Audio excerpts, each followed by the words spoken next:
Hello friends, welcome to my channel. I am Rohit. Today we are gonna discuss an important topic in chemistry, that is chemistry of heavy metals. It is an important chapter for advanced and NEET exams. Let's get started. Coming to the compounds of iron.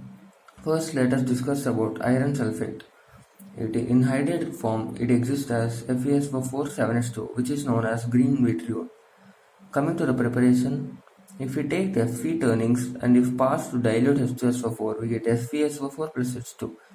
If we take FeS flakes plus dilute H2SO4, FeSO4 plus H2S. The second reaction is an important reaction in Gibbs apparatus, but it cannot be commercially prepared. It is done only in laboratory. If commercially preparation, it is done with FeS, that is iron pyrite, and ore of iron is passed to O2 and H2O.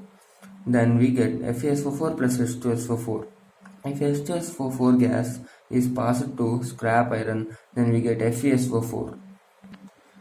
Coming to the properties, it is green color when it is in hydrated form, and it is colorless in its anhydrous form. FeSO4, when exposed to atmosphere, it turns to brownish yellow due to formation of Fe plus 3 ions. And when FeSO4 is passed with O2 and H2O, it gives FeOHSO4, which is basic ferric sulfate, which is efflorescent in nature. It is amorphous with ZnSO4 7s2O and MgSO4 7s2O. What is amorphous? Amorphous means,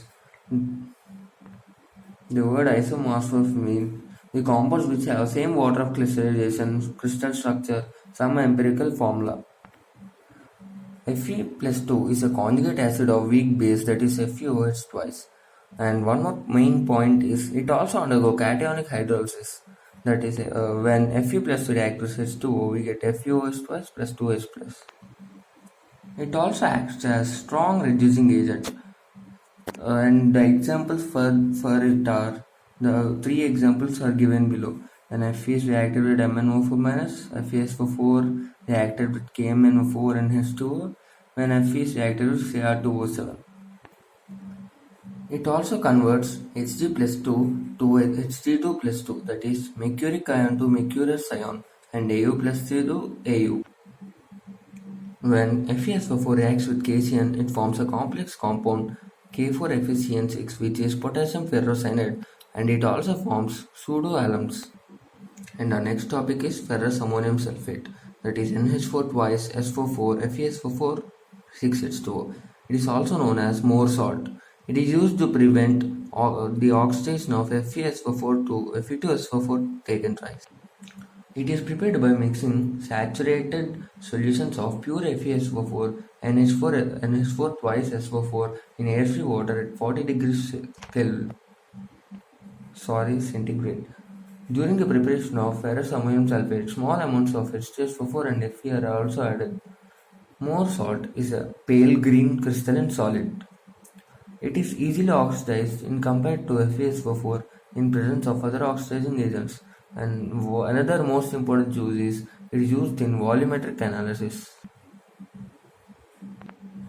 So that is about Mohr salt. Now let's get started to our next, ferric chloride. If you consider FeCl3, when it comes to the preparation, Fe plus 3Cl2 with dry glass gives 2 FeCl3.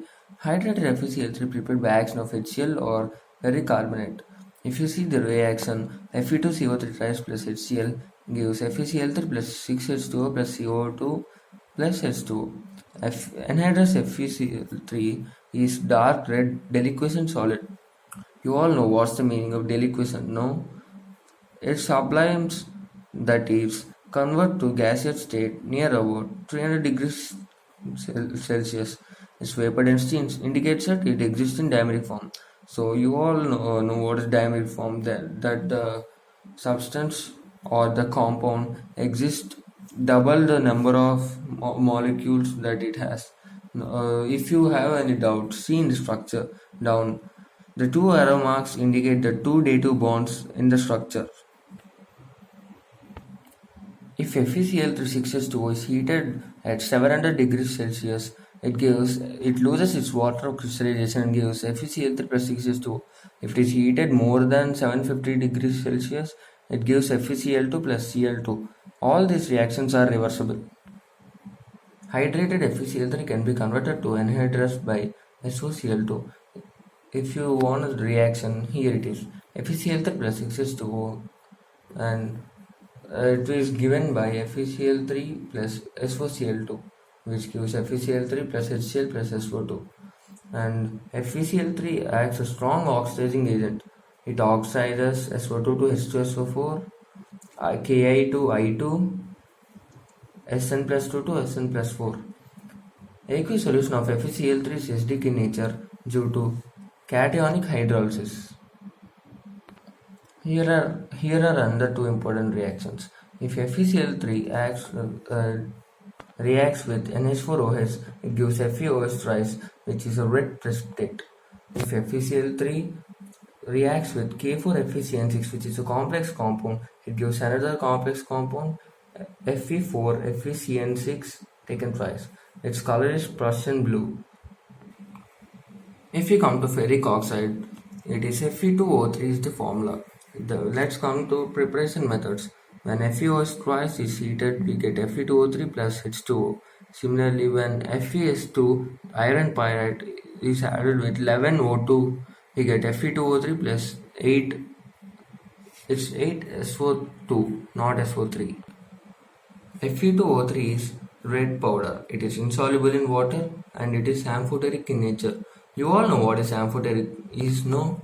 It is the compounds which react with both acids and bases.